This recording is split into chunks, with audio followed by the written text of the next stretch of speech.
ويحل لهم الطيبات ويحرم عليهم الخبائث ويضع عنهم إصرهم والأغلال التي كانت عليهم فالذين آمنوا به وعزروه ونصروه واتبعوا النور الذي أنزل معه أولئك هم المفلحون۔ سورہ اعراف کی آیت ہے 157۔ فرمایا کہ جو لوگ اس رسول مکرم صلی اللہ علیہ وسلم کی اتباع کرتے ہیں، وہ رسول جو نبی ہیں، جو امی ہیں، یعنی جن کو اللہ تعالیٰ نے سکھایا ہے، کسی اور نے نہیں سکھایا، صرف اللہ تعالیٰ کے یہ سکھائے ہوئے ہیں، یعنی اللہ تعالیٰ نے جن کو سکھایا ہے کسی اور نے نہیں سکھایا۔ تو جو لوگ اس رسول معظم اور نبی مکرم صلی اللہ علیہ وسلم کی اتباع کرتے ہیں، الذین یجدونہ مکتوبا عندہم فی التوراۃ، یہ وہ ذات مبارک ہیں جن کے بارے میں یہ تورات اور انجیل میں لکھا ہوا پاتے تھے، یعنی اہل کتاب کی بات چل رہی ہے۔ انہوں نے رسول اللہ صلی اللہ علیہ وسلم کے بارے میں تورات میں پڑھا تھا، انجیل میں پڑھا، پھر حضور کی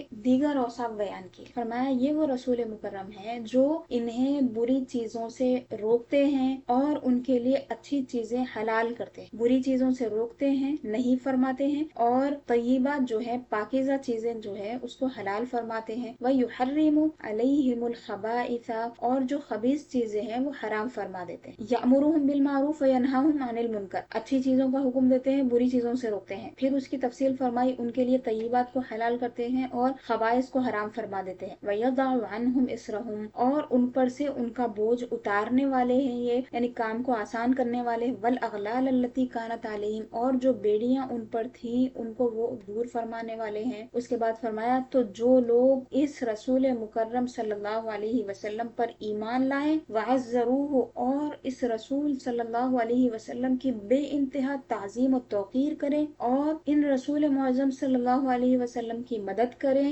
اور اس نور کی اتباع کریں جو آپ کے ساتھ نازل ہوا، اولئک هم المفلحون، یہی لوگ ہیں جو کامیاب ہونے والے۔ یہ بہت پیاری آیت ہے، بہت عظیم آیت ہے، رسول اللہ صلی اللہ علیہ وسلم کی تعظیم و توقیر سمجھانے والی۔ یہاں پہ جو چیزیں اللہ تعالیٰ نے کامیاب لوگوں کی بتائی ہے اس میں 4 چیزیں ہیں۔ پہلا ہے ایمان، دوسرا رسول اللہ صلی اللہ علیہ وسلم کی بے انتہا تعظیم و توقیر، تیسرا رسول اللہ صلی اللہ علیہ وسلم کی مدد و نصرت، چوتھا ہے اس نور مبارک کی اتباع جو اللہ تعالیٰ نے آپ کے ساتھ نازل فرمایا، یعنی قرآن مجید۔ آپ دیکھیے 4 چیزیں ہیں، پہلی 3 چیزیں رسول اللہ صلی اللہ علیہ وسلم سے ہی متعلق ہیں، چوتھی چیز قرآن مجید کو بھی اللہ تعالیٰ نے رسول سے متعلق کر کے دکھایا ہے، یعنی قرآن مجید کو جو محبت آپ کر رہے ہیں اللہ کا کلام ہونے کی وجہ سے کر رہے ہیں، اور رسول اللہ صلی اللہ علیہ وسلم پر نازل کیا گیا، وہ احسان فرمانے والے رسول ہیں، ان کے اوپر نازل کیا گیا، اس نسبت سے قرآن کو اللہ تعالیٰ سمجھا رہا ہے۔ تو کیا فرمایا؟ جو لوگ ان پر ایمان لائے، یہاں پہ بھی دیکھیے فالذین آمنوا بہ، یہاں پہ اللہ تعالیٰ پہ ایمان کی بات نہیں چلی، ظاہر سی بات ہے جب رسول اللہ پہ ایمان کی بات آئے گی تو اللہ پہ ایمان اس کے اندر داخل ہو گیا، جس طرح رسول اللہ صلی اللہ علیہ وسلم کی اطاعت اللہ کی اطاعت ہے، اسی طرح کی بات سمجھیے یہاں پہ بھی۔ تو جو لوگ اس رسول مکرم پر ایمان لائے اور آپ کی بے انتہا تعظیم کرے اور آپ کی مدد کرے۔ مدد کیسی ہوتی ہے؟ رسول اللہ صلی اللہ علیہ وسلم کی مدد آپ کے دین کی خدمت سے ہوتی ہے، امتیوں کے لیے آسانی کرنے سے ہوتی ہے۔ ہر آدمی اپنے لیول پہ رسول اللہ صلی اللہ علیہ وسلم کی مدد کرتا ہے، بطور خاص علماء اور ائمہ کرتے ہیں۔ ائمہ سے مراد کون ہے؟ ائمہ مجتہدین مراد ہیں۔ ہر قسم کا آدمی جو بھی دین کی خدمت کرنے والا ہے رسول اللہ صلی اللہ علیہ وسلم کے دین کی، حضور کے امتیوں کی، وہ اس میں شامل ہے۔ جہاد کرنے والے ہیں اور رسول اللہ صلی اللہ علیہ وسلم کے دشمنوں سے لڑنے والے ہیں، وہ بھی شامل ہے۔ اسی طرح جو مومنوں کی قیادت کرنے والے ہیں، اس میں علماء بھی آ گئے، مجاہدین بھی آ گئے اور حفاظ بھی آ گئے، جو قرآن کی تلاوت کرتے ہیں اور جو نماز پڑھاتے ہیں وہ ائمہ بھی آ گئے، امام بھی آ گئے، مؤذنین بھی آ گئے، جو عام مسلمان ہیں وہ بھی آ گئے۔ وہ کیسا آ گئے؟ رسول اللہ صلی اللہ علیہ وسلم کے احکام کی وہ اتباع کر رہے ہیں۔ دین کو ایک ایک آدمی سے مدد ملتی ہے، ایک ایک آدمی۔ جب گھر کے 5 افراد ہیں، 10 افراد ہیں، سب مل کے اگر کسی چیز کو کرنے لگ جائیں گے تو کیا ہوگا؟ ایک سنت کو زندہ کریں گے تو ایک دین کی مدد ہوگی۔ ہر آدمی کا دیکھ کے پھر اور 4 لوگ سیکھیں گے۔ جب گھر درست ہوگا تو پھر گھر کے باہر کا بھی ماحول اچھا ہوگا، گلی کا اچھا ہوگا، محلے کا اچھا ہوگا، اسی طرح شہر سنورتے ہیں، پھر دنیا اچھی ہوگی۔ جس طرح رسول اللہ صلی اللہ علیہ وسلم نے اپنے زمانے مبارک میں نور پھیلایا تھا اسلام کا، وہی کام جو اس زمانے میں کر رہے ہیں حضور کے امتی، وہ حضور کی مدد کرنے والے۔ تو اللہ تعالیٰ نے یہاں پہ 4 باتیں فرمائی ہیں۔ ایمان لانا ہے حضور پہ، حضور اکرم صلی اللہ علیہ وسلم کی بے انتہا عزت کرنا ہے، احترام کرنا ہے، تعظیم تعظیم و توقیر کرنا ہے، تیسرے نمبر پر آپ کی مدد کرنا ہے، چوتھے نمبر پر فرمایا کہ اس نور کی اتباع کرنا ہے جو آپ کے ساتھ نازل ہے۔ اگر آج کے زمانے میں کوئی پہلا کام کرے، کیونکہ اس سے اس کو چھٹکارا نہیں ہے، لا الہ الا اللہ کے ساتھ محمد رسول اللہ پڑھ لیا، اس کے بعد سیدھا نمبر 4 پہ آ کے قرآن پکڑ لے رہا، قرآن کا ترجمہ کر رہا، قرآن کی آپ کو تفسیر پڑھو بہت ضروری ہے، ویسے پڑھے تو پھر گناہ ہے، تو ان کی کامیابی کس حد تک ہو سکتی آپ خود اندازہ لگا۔ یہ چیزوں سے گزر کے آپ کو جانا ہے، محبت رسول سے گزرنا ہے، تعظیم رسول سے گزرنا ہے۔ اس کے بعد میں قرآن مجید کی بات کی اللہ تعالیٰ نے، اس کے بعد فرمایا اولئک هم المفلحون، یہی وہ لوگ ہیں جو کامیاب ہونے والے ہیں۔ کامیاب لوگوں کو یہاں پہ حصر کر دیا، فرمایا کہ یہی کامیاب ہونے والے، کامیابی ان کے علاوہ دوسروں کے پاس نہیں ہے۔ آپ دیکھیے جتنے بھی مومنین ہیں ان میں یہ صفات موجود ہوتی ہے۔ رسول اللہ صلی اللہ علیہ وسلم کی بارگاہ میں درود و سلام پیش کر رہے ہیں آپ، تو عزروہ کے اندر وہ آ رہا ہے۔ حضور کی کوئی ایک حدیث آپ کسی کو سنا رہے ہیں، وہ نصروہ کے اندر آ رہا ہے۔ حضور کا ادب کر رہے ہیں، توقیر کر رہے ہیں، اس میں مبارک آنے پہ انگوٹھے چوم رہے ہیں، تو بھی وہ عزروہ میں آ گیا۔ آپ کوئی ایک آیت سیکھ رہے ہیں، 10 آیتیں سیکھ رہے ہیں، یا پھر آیتیں پڑھ رہے ہیں، تلاوت کر رہے ہیں، بچوں کو پڑھا رہے ہیں، سب آ گیا واتبعوا النور الذی انزل معہ۔ تو یہ سب چیزیں ہونا ہے، یہ 4 چیزیں ہونا ہے، اس کے بعد میں کامیابی ہے۔ اگر کوئی رسول اللہ صلی اللہ علیہ وسلم سے متعلق جتنی چیزیں ہیں چھوڑ کے صرف قرآن مجید کو پکڑ لے اور کہے کہ نہیں وہ تو رسول اللہ صلی اللہ علیہ وسلم تو اللہ کی طرف سے صرف پیغام پہنچانے آئے تھے، پہنچائے چلے گئے، تو اس سے بڑھ کے کوئی بدبخت نہیں ہو سکتا۔ اللہ تعالیٰ بھی اس کی عبادتوں کو اٹھا کے پھینک دیتا جب رسول کا ادب کرنا نہیں ہے۔ بار بار اللہ تعالیٰ بتا رہا ہے کہ رسول اللہ کا ادب کیسا کرنا ہے، آواز اونچی نہیں کرنا ہے، پکارنا نہیں ہے نام لے کے، رائنا نہیں بولو، انظر نہ بولو، باہر ادب سے انتظار کرتے رہو، آواز دے کے مت پکارو۔ سب باتیں اللہ تعالیٰ سمجھا رہا ہے، بتا رہا ہے اسی قرآن میں جس کی آپ بات کرتے ہیں۔ تو اللہ تعالیٰ کو کیا یہ پسند ہوگا کہ کوئی صرف ان آیتوں کو پڑھے جس میں احکام کی بات ہو رہی ہے، رسول اللہ صلی اللہ علیہ وسلم کی فضیلتوں کی آیتوں کو بازو کر دے کوئی، تو اللہ تعالیٰ کو پسند نہیں ہوگا۔ یہ رسول اللہ صلی اللہ علیہ وسلم کی بارگاہ میں ایسی باتیں کرنا کہ رسول صلی اللہ علیہ وسلم تو بس پہنچا دی قرآن، اصل قرآن کی آپ کو اتباع کرنا ہے۔ قرآن ہمارا مرشد ہے، قرآن ہمارا ہادی ہے، یہ گمراہی کی باتیں۔ قرآن ہادی ہے، لیکن اللہ تعالیٰ یہ فرماتا کہ یضل بہ کثیر ویہدی بہ کثیر، اللہ تعالیٰ اسی قرآن کے ذریعے بہت سوں کو گمراہ کرتا ہے، اسی کے ذریعے بہت سوں کو ہدایت دیتا ہے۔ پھر فرمایا وما یضل بہ الا الفاسقین، اس سے صرف جو گمراہ ہے نا وہی،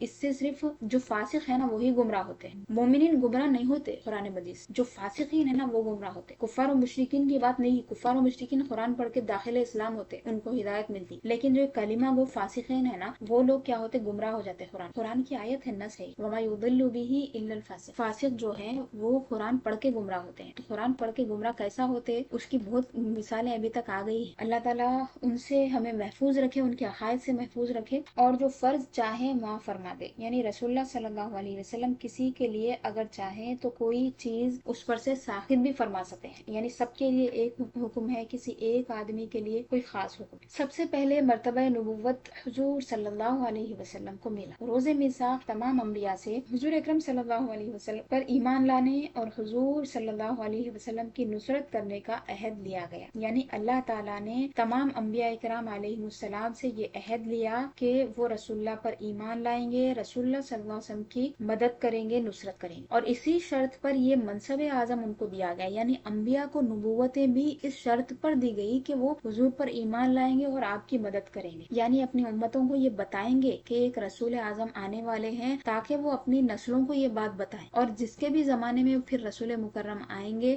وہ ان پر ایمان لے آئے۔ تو رسول اللہ صلی اللہ علیہ وسلم کی بعثت سے پہلے ہزارہ سال تک اللہ تعالیٰ نے جو انبیاء کو بھیجا، ایک تو امتیوں کی ہدایت کے لیے، دوسرا رسول اللہ صلی اللہ علیہ وسلم کے تشریف لانے کی تیاریوں، تاکہ حضور جب تشریف لائے تو سب حضور کو جانے، سب حضور پہ ایمان لائے، اور اسی شرط پر یہ منصب اعظم ان کو دیا گیا۔ حضور صلی اللہ علیہ وسلم نبی الانبیاء ہیں، اور تمام انبیاء حضور صلی اللہ علیہ وسلم کے امتی ہیں، یعنی نبی الانبیاء یعنی انبیاء کے بھی نبی ہیں حضور، اور تمام انبیاء حضور کے امتی ہیں۔ سب نے اپنے اپنے عہد کریم میں حضور صلی اللہ علیہ وسلم کی نیابت کا کام کیا، نیابت یعنی نائب ہونے کا کام کیا۔ سب آئے اپنے زمانوں میں، لیکن وہ رسول اللہ صلی اللہ علیہ وسلم کے امتی رہے، کیونکہ اللہ تعالیٰ نے اس دنیا میں آنے سے پہلے ہی تمام انبیاء کو جمع فرمایا، ان کی روحوں سے خطاب فرمایا اور ان سے ایک عہد لیا، میثاق لیا۔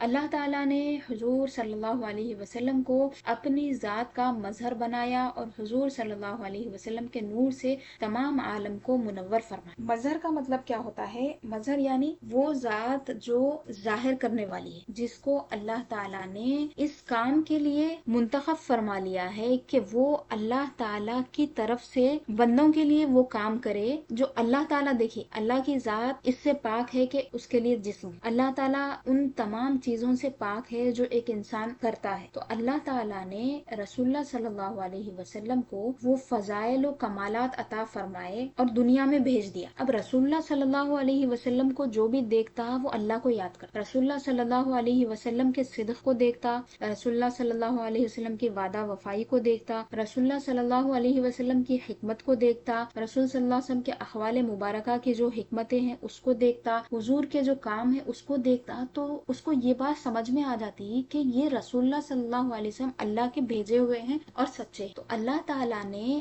رسول صلی اللہ علیہ وسلم کو کمالات کا پیکر بنایا اور اپنی صفات سے حضور کو متصف فرمایا۔ ایک حدیث شریف ہے جس میں حضور نے فرمایا کہ اتصفوا بصفات اللہ۔ آپ لوگوں کو تھوڑا عجیب دکھ سکتا ہے اللہ تعالیٰ کی صفات سے کیسا متصف ہو سکتے، تو وہ سمجھانے کے لیے میں یہ حدیث پڑھی تو حضور نے فرمایا کہ اللہ کی صفات سے اپنے آپ کو متصف کرو، وتخلقوا باخلاق اللہ، اور اللہ تعالیٰ کے جو اخلاق ہیں اس سے تم اپنے آپ کو سنوار لو۔ تو اللہ تعالیٰ کے اخلاق سے ایک عام آدمی بھی مستفیض ہو سکتا ہے، اپنے اخلاق کو اللہ کے اخلاق جیسا بنا سکتا ہے، ایک عام آدمی اللہ کی صفات سے متصف ہو سکتا ہے اگر محنت کرے۔ تو یہاں تو اللہ تعالیٰ نے خود حضور کو اپنے صفات سے متصف کر کے بھیجا ہے، خود اپنے اخلاق سے حضور کو متخلق کر کے بھیجا ہے، تاکہ رسول اللہ صلی اللہ علیہ وسلم کو دیکھنے والا، حضور کی بارگاہ میں رہنے والا، حضور کا ایک امتی یہ جان لے سمجھ لے کہ اللہ کی طرف سے بھیجے گئے۔ اتنی اعلیٰ صفات، اتنے اعلیٰ اخلاق کسی کے نہیں ہو سکتے، کوئی اپنی محنت سے نہیں کر سکتا۔ یہ اللہ تعالیٰ کا فضل عظیم ہے رسول اللہ صلی اللہ علیہ وسلم پہ کہ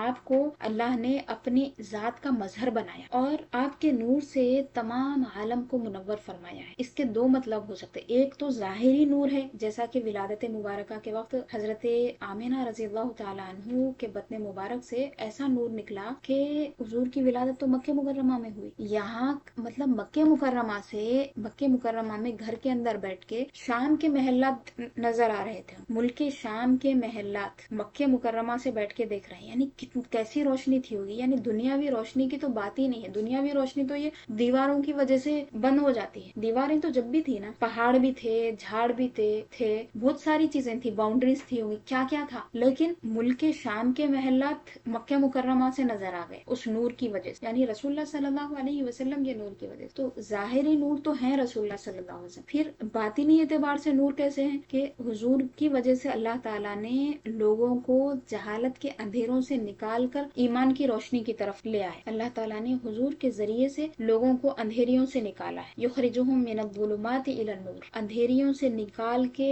اجالوں کی طرف یعنی ایمان کی روشنی کی طرف لے آئے۔ تو یہ ہمارا عقیدہ ہے اہل سنت والجماعت کا کہ رسول اللہ صلی اللہ علیہ وسلم ظاہری اور باطنی ہر اعتبار سے نور ہے۔ بعض لوگ یہاں پہ کیا کرتے، عقیدہ خراب ہے لوگوں کا، بہت سارے لوگ یہ بولتے کہ نہیں رسول اللہ صلی اللہ علیہ وسلم نور ہے تو اس کا مطلب یہ نہیں ہے کہ ظاہری نور ہے بلکہ ہدایت دینے والے ہیں اس لیے نور ہے۔ تو عام لوگ ہیں ان لوگوں کو معلوم نہیں ہے، احادیث معلوم ہے نہ آیت معلوم ہے، نہ علماء کی صحبت میں بیٹھتے، نہ صحیح عقیدے معلوم ہے، تو باتوں میں آ جاتے۔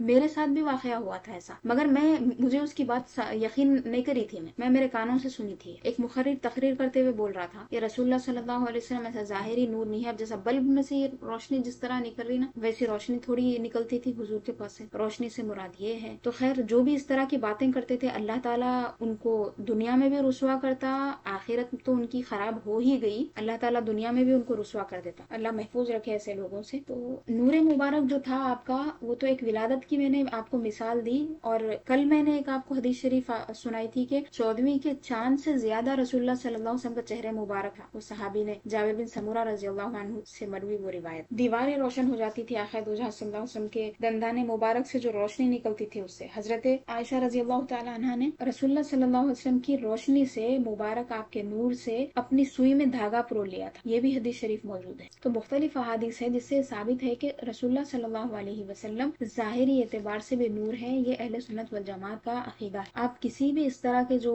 لوگ رہتے نا، آپ کو اگر چیک کرنا ہے تو پوچھیے آپ یہ مسئلہ، صاف صراحت سے انکار کر دیتے وہ لوگ کہ نہیں نور سے مراد ایسا نہیں ہے، نور کا مطلب یہ ہے کہ حضور ہدایت دینے والے، ان کے اوپر قرآن نازل ہوا ہے، اس طرح کی وہ باتیں کرتے ہیں۔ بئی معنی ہر جگہ حضور صلی اللہ علیہ وسلم تشریف فرما ہے۔ ایک شعر یہاں پہ قصید بردہ کا دیے، کشم صفی،